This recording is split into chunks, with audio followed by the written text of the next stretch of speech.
JD Cap 26 here, just do tips, repairs, and hobbies. And I'm going to show you how to make a moderator for your bone collector Gen 2. And this is a plastic tube, and it's about 30 millimeters wide. Okay, so what you want to do is when you get this, you cut it about 7 inches long. Okay, and you're going to cut that with your hacksaw or even a saw on your multi-tool.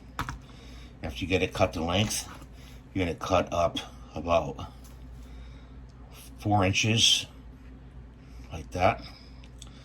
Okay, so you can slip it on, and then you're going to wrap Gorilla Tape around the end. Okay, and then you're going to wrap Gorilla Tape around this part of the end, and once you get it on, you're going to put Gorilla Tape on the end here where you slip it on. Also inside is the buffer, which I use AC insulation.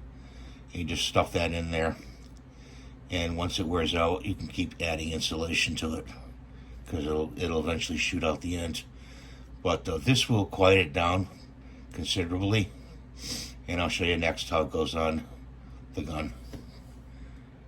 Here we have the gun, and we just slip it on there like so.